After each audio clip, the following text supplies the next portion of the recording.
fiɲɛ sera kɔlɔnda la ka ban ji taminɛ banna o bɛ togo min na ni anw cokura nin kɛnɛ kan o ye kunnafoni ko walawalalatɔ ye aw ye a y'aw danse bi kibaruyaw la bakurubaw la an ka minisiri min ɲɛsinen don sanuko ni dugujukɔrɔ nafoloko caman ale ye i k'a dɔn a baara kundo dɔ ɲɛmaya kɛ bi sɔgɔmada in na an bɛna kuma ale kan bi don kibaruba kɔnɔna la ka fara o kan Imam Mamudu Diko a bɔlen kɔ Haut Conseil islamique ɲɛmaaya la min ye k'a ta o donna ka bila bila maaw famana ka laseliw ma kunungo a ye dantigɛli dɔ kɛ anw ye an bɛna dɔɔni lamɛn o la bi don kibaru kɔnɔna la ninnu ye bakurubaw ye minnu na ka fara o kan an bɛ taa jamana kɔkanna kibaruyaw la Awa Adama Kulubali bɛ n'olu walawala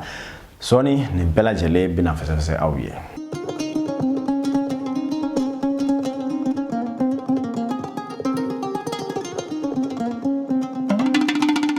Nef TV filɛbɔ aw ni su kokura n y'a fɔ kibaruyaw daminɛ na sisan k'a fɔ bɛɛ ni jɔyɔrɔ don jamana jɔko la n'i ye k'a dɔ duwawu don ani diinɛ ɲɛfɔli ko fɔ i bɛ diinɛ ɲɛmaw fɔ nka kunnafoni laseli laadiriya kɔnɔ o ye anw kunnafoni dilaw ka baara ye wa an sigilen filɛ o kɛnɛ kan aw ye o ye an ka nisɔndiya koba ye a y'aw danse Mali minisiri min ɲɛsinen don sanuko ni dugujukɔrɔ nafoloko koɲɛw ni tajikow ma ni o ye Madamu Lelenta Awa Bababa ale ye kɛnɛ dɔ ɲɛmaaya bi Bamako jɛrɛkɛ soba CICB la kɛnɛ in bɛ tali kɛ baara kura dɔ kundo ni cogoyaw ma ka ɲɛsin dugujukɔrɔ nafoloko yɛrɛ yakubayali ma farafinna ale worodugu yanfan fɛ a kun jɔnjɔn ye sanuko ni dugujukɔrɔ nafoloko bɛ se ka kɛ tarafatani ye Mali ani ni kɛrɛfɛ dugu ninnu na cogo min na a kɛnɛ kanna na ka fara minisiri kan min ye Burukinakaw ka lasigidenw ni maa caman wɛrɛ tun bɛ n'o ye géologie ko ɲɛ ɲɛnabɔbaw ye olu tun b'a kɛnɛ kanna na wa min ye Nef TV bɛ koba bɛ kɛnɛ kan Fadima Sidibe ale ni Bakari Kɔnɛ olu fana tun b'a kɛnɛ kan min bɔra a la an k'a lajɛ.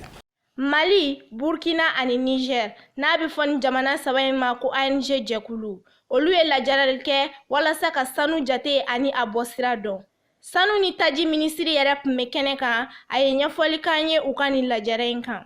Bi sigi in bɛ jamana saba in Mali, Niger ani Burkina n'an b'a fɔ a ma ko ALG jɛkulu olu saba faralen don ɲɔgɔn kan baara damadɔ bɛ yen an b'olu kɛ ɲɔgɔn fɛ. Partenaires de faralan kan ni zena partenaire ni an b'a wele ko OCDE ka livre dɔ dilan livre in kɔnɔna la sanu min bɛ bɔ damaw la mun tɛ usine ta ye mun bɛ bɔ damaw la a bɔcogo a kɛko ɲuman o bɛ na mɔgɔw kalan o de la guide mun kɛra o bɛ na mɔgɔw kalan a kɔnɔfɛn na a kɛko ɲuman mun b'a kɔnɔna la sanu in non seulement a bɛ bɔ a bɛ tɛmɛ sira minnu fɛ ka ɲɛfɔ mɔgɔw ye mɔgɔw ka kunnafoni fana di bɛɛ k'i hakilina fara ɲɔgɔn kan a ka bɔ a bɔ sira ɲuman fɛ o sanu in bɛ bɔ cogo min na a bɔgɔ fana dɔw bɛ bɔ ten tant que an ma fara ɲɔgɔn kan ka jɛ ka kunnafoni di ɲɔgɔn ma a tɛ ɲɛnabɔ parce que dɔw bɛ don an fɛ yan cogo min na an ta fana bɛ bɔ ka taa ten n'u farala ɲɔgɔn kan an bɛ na sanu ninnu jate dɔn sanu bɛ bɔ an bɛ usine tigiw de ta dɔn an tɛ dama taw dɔn ce n'est pas normal o ye kelen wa olu dama dala minnu fana b'a bɔ fu fana ka se ka nafa sɔrɔ a la de parce que i tɛna n'a baara sɛgɛn kɛ k'a fɔ k'i tɛ fɛn sɔrɔ a la donc formation in tun b'o de kan. Dugujukɔrɔ nafoloko ani baara bolodalen ɲɛmaa ye u ka lajɛrɛ in kun ɲɛfɔ ani ka a yɛrɛ hakilina dɔ fɔ an ye. Ni sigi c'est très important an ka jamana ma an ka jamana dɔrɔn tɛ parce que orpaillage filɛ nin ye n'i ye jamana kelen o kelen ta an ka sous-région in na encadrement ma nɔgɔ u bolo parce que sanu min bɔ Mali la yan nɔ a bɛ se ka taa yɛrɛ sɔrɔ Burkina comme a bɛ se ka taa yɛrɛ sɔrɔ Laginɛ comme a bɛ se ka taa fo Togo ninnu na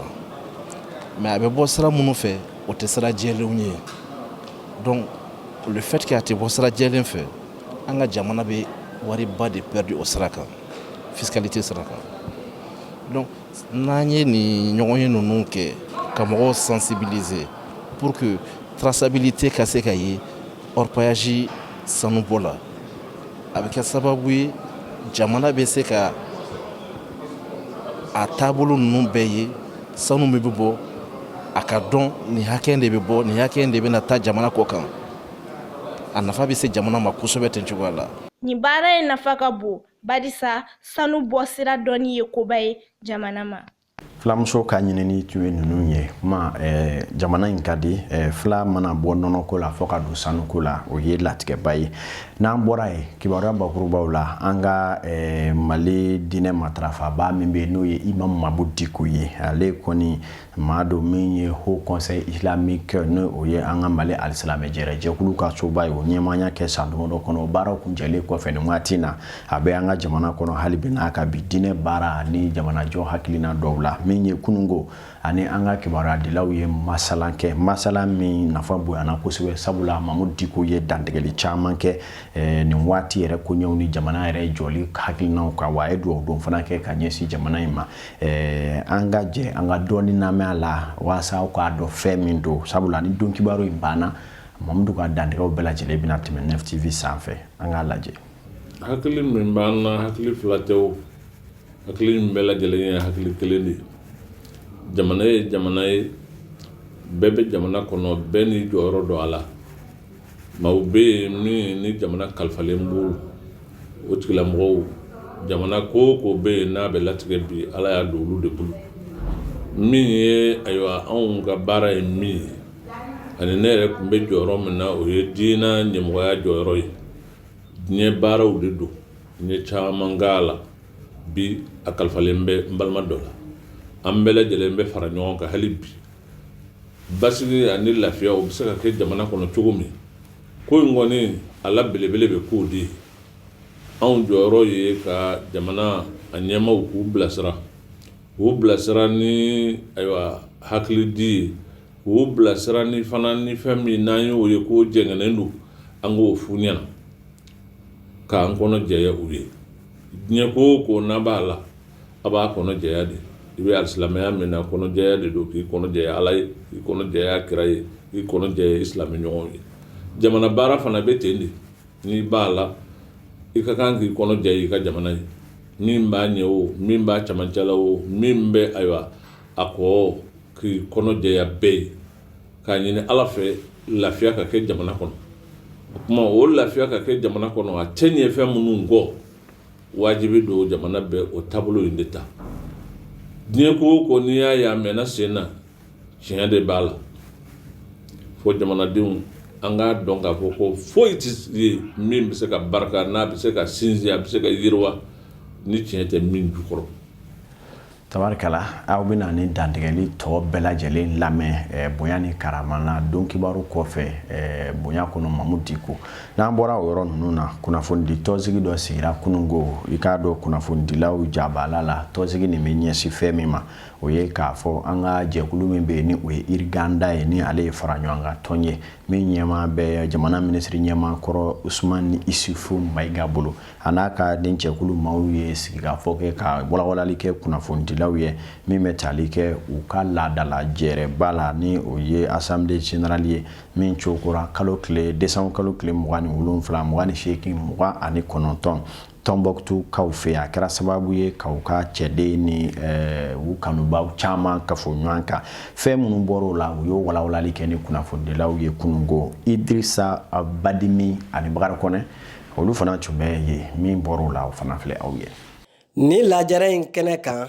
jɛkulu in ko labɛnla ani lafaamuyali ani girinkajɔ ɲɛma n'ale ye Maître Faduma Sise ye a y'a jirana k'a fɔ jɛkulu in sigikun n'a laɲini ye bɛn ni keleya bɛ se ka sabati an ka jamana kɔnɔ cogoya min na. Bi lajɛ a kun ye mun ye an taara ɲɔgɔn da lajɛ Tombouctou le 27, 28 et 29 décembre. Ayiwa an ta kun fana ye mun ye an ka taa ɲɔgɔn sɔrɔ ye an bɛɛ siya o siya n'a bɛ région du Nord la a kɛra kɔrɔbɔra ye a kɛra bɛlila ye a kɛra suraka ye an bɛɛ de taara ɲɔgɔn kunbɛn ka Mali kuma fɔ laɲini ye mun ye bɛn ka se ka sabati an ni ɲɔgɔn cɛ parce que an wolola ɲɔgɔn fɛ an balola ɲɔgɔn kan an bɛɛ de ye kelen ye an furula ɲɔgɔn na an denw ye kelen ye an ka laɲiniw fana bɛɛ de ye kelen ye donc an taara o kuma de la an bɛɛ ka jɛ ka kuma mun y'an haminanko ye mun ye Nord développement ye o ni Mali ka lafiya o ni jamana ka bɔ bolo la an taara o kuma de la Tombouctou. A tilala k'a jira an na ko jɛkulu in tɛ kɔrɔbɔrɔw dɔrɔn ta ye k'a dayɛlɛlen don maliden bɛɛ lajɛlen ye. Mɔgɔ caman tun t'a dɔn u tun t'a faamu donc an ye faamuyali di k'a yira ko an tɛ kɛlɛ la an tɛ mɔgɔ bɔ mɔgɔ la parce que an ko k'an bɛɛ de ye kelen ye an b'a fɛ fana jamana ka taa ɲɛ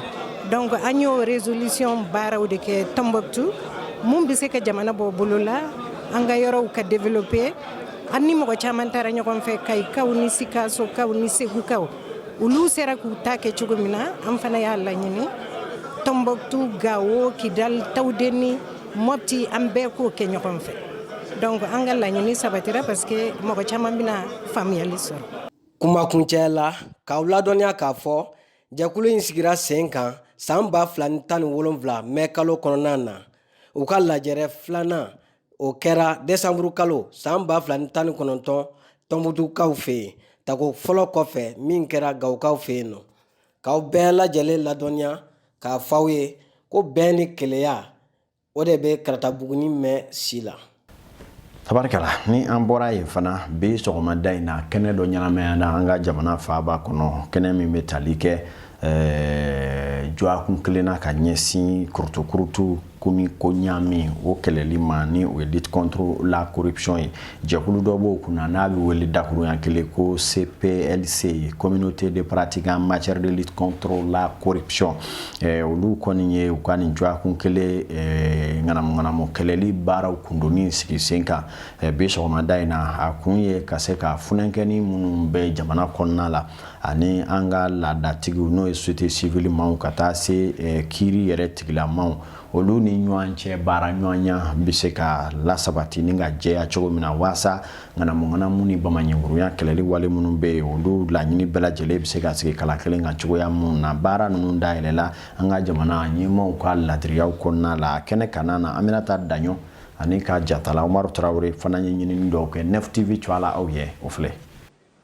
Yuruguyurugu ye bana ye mun ka jugu ka tɛmɛ diɲɛ bana bɛɛ lajɛlen kan o de la a kɛlɛli ka kan ka kɛ jamana kɔnɔden bɛɛ hamina ye o hukumu kɔnɔna na dugu ladalama dɔw fala ɲɔgɔn kan n'o bɛ wele ko société civile ka jɛkulu dɔ sigi sen ka yuruguyurugu kɛlɛli kama waasa jamana bɛ se ka basigi cogoya min na ka bɛn ni keleya sabati a kɔnɔna na. An ye 4e édition semaine nationale de la jeunesse pour la lutte contre la corruption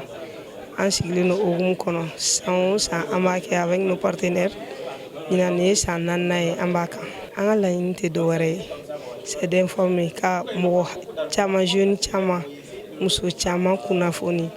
yuruguyurugu cogoya ani a bɛ kɔlɔlɔ lase jamana kɔnɔ. Baara caman de labɛnlen no ni kɛlɛ in kama walasa a bɛ se ka kɛ fɛn sabatilen o de la a kɔkɔrɔmadonbaga ka ca. An kɛlen no ka dɔgɔkun kelen de ta nin ko kama o dɔgɔkun kelen kɔnɔ don fɔlɔ bi n'o ye lancement o lancement fɛnɛ na sisan an bɔlen na sisan an bɛna o tile mɔgɔw ka mandat o tile mɔgɔ wɛrɛ u bɛ mun kɛ bureau de vérificateur bɛ mun kɛ o ye rapport mun bɔ mun b'a kɔnɔ an bɛna o hukumu de kɔnɔ bi sini ta bɛ taa an bɛna denmisɛnninw lajɛ sigi dɔ kɛ formation l'employabilité de la corruption milieu jeune an b'o kɛ sini après an équipe dɔw kun taara formation dɔ la Canada olu fɛnɛ bɛna ɲɛfɔ an ye mun ni réalité canadienne ni n'an bɛ se ka adopter an ta la pour harmoniser a ɲɛsinnen no surtout denmisɛnninw ani musow de ma. Mali procureur ba o yɛlɛ nin kɛnɛ in kan o man kan ka bali mɔgɔ la sabula a sigilen ni sisan cɛ a ye tɛgɛ kɛ jamana maaba caman na siga kɛlen no minnu na yuruguyurugu kɛlɛli nasiraw la. Procureur ni anw ye nin baara daminɛ depuis an bɛ se k'a fɔ yɛrɛ an ka mɔgɔ fɔlɔ ani min jɛra ka baara kɛ o kɛra procureur ye hali slogan min ɲɛ b'an n'an bolo la corruption ne passera par moi an de ye a outils bɛɛ élaborer ɲɔgɔn fɛ procureur yeli nin kɛnɛ nin kan a ka devoir dɔ don. Yuruguyurugu kɛlɛli tago 4nan tɔgɔla dɔgɔkun a musaka bɛɛ bɔra JIPREC de kunna n'ale ye Canadiens ka projet ye an ka jamana kɔnɔna na u ka ɲɛmaa kun bɛ kɛnɛ kan a ye dantigɛli kɛ. Les efforts déployés depuis quelques années par le projet JIPREC et ses partenaires opérationnels. Baɲumankɛ tɔn min bɛ ko JIPREC n'a dɛmɛbagaw olu ye baara min kɛ ni san damadɔ in kɔnɔ an ka kiiri tigilamaw dɛmɛli la yuruyuru kɛlɛli la hakɛ t'a la an b'a jira la k'a fɔ jamana ɲɛmaa dɔw fana wililen don k'u jɔ ko fɔ ka yuruyuru kɛlɛ ka ban pewu ka bɔ an ka jamana na baara minnu bolodalen don o ye kiiri tigilamaw bɛ se ka kiiri tigɛ fɛrɛ ma cogoya min na k'a sɔrɔ maa si ma u bɔ u dabolo kan ani fana lajɛrɛ in bɛnna denmisɛnnin ni muso minnu tɔɲɔna kɛlɛ waati la k'olu bila u hakɛ kɔnɔ ani fana an ka kalanyɔrɔw la yuruguyurugu minnu bɛ yen k'olu kɛlɛ k'a ban pewu. Ka aw ladɔnniya k'a fɔ ko nin kɛnɛ ye ɲɛnamayali silamɛri dɔw ka prestation ye min bɛ mɔgɔw la faamuya yuruguyurugu kɛlɛli nasiraw kan. Tabarikala ni i ko ka yɛlɛma kɛ fo an kelen kelen bɛɛ lajɛlen ka yɛlɛma kuma yɛlɛma kɛli bɛɛ nɛnkun kan nka jogow fo an ka faleli don o de la ŋanamu kɛlɛli bɛ se ka kɛ sababu ye ka kɛlɛ b'a jamana kɔnɔ ka baarantanya kɛlɛ fɛn caman bɛ yen a bɛ se k'o kɛlɛ ma fo an ka ta ni bɛrɛ ye an kana kɛ dalafɔ dama ye o kibaruya ninnu ma sɛnsɛn ka taa diɲɛ bunakun kibaruya bɛɛ lajɛlen kan an b'o daminɛ ni kolowarikaw ye ka bɔ yen ka taa États-Unis ni Chine ni ɲɔgɔn cɛ kibaruya dɔw kan fo ka taa se Australie ma ka fara ni bɛɛ lajɛlen kan min ye i ka dɔ awa farafina ŋanaw ka ɲɔgɔn sɔrɔ 2021 n'o ye kani ye o kibaruya guni dɔw bɛ Awa Adama Kulubali ale bi pankuru ta a bɛ taa ni jamana ninnu munumunu a mana bɔ ni min ye an ka jako lajɛ.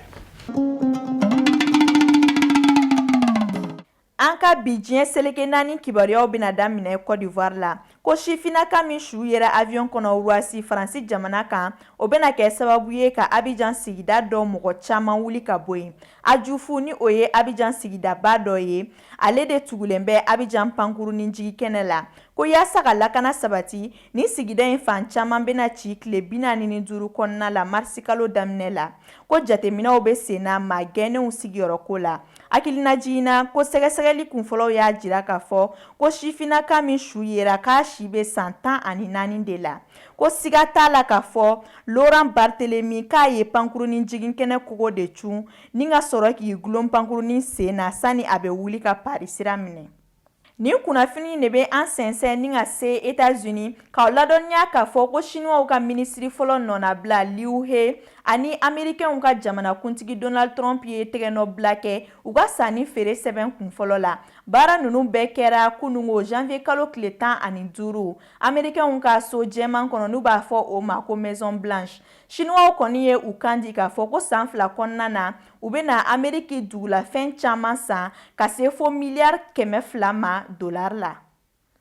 O tɛmɛnen kɔ ka bɔ yen an bɛ an kunda Australie kan. Australikaw nisɔndiyalen don bi kosɛbɛ ko sabula sanji nana surɔ ka dugu jɛ sɔgɔmada in na la u ka dugu mara caman kɔnɔ tasuma tun ɲagalen bɛ yɔrɔ minnu na. A jirala k'a fɔ ko kabini tasuma ye jenini daminɛ Australie septembre kalo tɛmɛnen in na maa 28 de bɔnɛna u ni na. Bagan miliyari 1 olu de ton bɛ sɔrɔ a da fɛ ka fara o kan so 2000 de tiɲɛna ko maaw sigiyɔrɔ hectare miliyɔn 10 o de taara fiɲɛ fɛ. Ko tasuma 30 tun ma se ka faga u fɛ nka waati kunnafonidilaw y'a fɔ k'a fɔ sɔgɔmada in na sanji min jiginna o kɛra sababu ye ka tasuma ninnu fanga dɔgɔya kosɛbɛ ka kabanɔgɔfin ninnu lata ni ka u ka fiɲɛ sabata sanuya dɔɔni. An bɛ tolanci kibaruya de kɛ ka bi kunnafoni surumaniw datugu ko k'a da o tulo kan k'a fɔ farafina tolanciba min bɛ kɛ san 2 o san 2 k'a bɛna segin ka kɛ a waati kɔrɔ la. A jirala k'a fɔ ko sani Egypte ta cɛ 2019 san kɔnɔna na farafina tolanciba tun bɛ kɛ san daminɛ de la waati n'a kɛtogoya kama. Barisa a yera k'a fɔ ko Egypte ta kɛra tumana min na o waati b'a sɔrɔ funteni barika ka bon kosɛbɛ. O de kama Camerounais ka jɛkulu min sigilen no tolanci koɲɛw dɔrɔn kama u ye kunnafoni cari k'a fɔ 2020 san kan bɛna kɛ janvier kalo tile 9 ka taa bila février kalo tile 6 la. Kunnafoni sɛbɛntiyara farafina bɛɛ tolanci ɲɛmaw fɛ Yaoundé ɲɔgɔn ye kɔfɛ ko u ka laɲini ye min ye waati kofɔlen kana na yɛlɛma tuguni. duguta o ye laada ye nka n'i ma segin a bɛ somɔgɔw gwa i kamana an bɔlen kɔ jamana kɔ kana kibaruyaw la an bɛ segin ka na Mali la kokura walasa ka bi kibaruyaw datugu aw ye kibaruya min na ni an b'a datugu bonya ni karama kɔnɔna la k'aw hakili la sɔmi kokura k'a fɔ don kibaru kɔfɛ sisan aw bɛna Imam Mamadou Dicko ni jamana in maaba don ale kɔni sɔnna ka an bisimila kunu 9TV an n'a ka masala kisa caman kan a ye fɛn o fɛn fɔ kunu masala in kɔnɔna la a bɛ n'o bɛɛ lajɛlen de lamɛn sɔɔni ni anw y'an kɔ don tuma min na aw kana to k'a fɔ aw kɔ limanaw bi don kibaru bɛ sonsoro yan don kibaru min na an ka fasiri jamajɛkulu jatalaw ni kalamukala tabaw bɛɛ lajɛlen ye bi tile kɛ minnu salo la jamana in kɔnɔna la walasa ka aw kibaruya o ye laada ye ni ye dumuni di kɔmɔtɔ ma ale bi fa nka anw ka kibaruya jɛlen di aw ma o fana bɛ anw fa ka anw wasa ala ka sini jira an na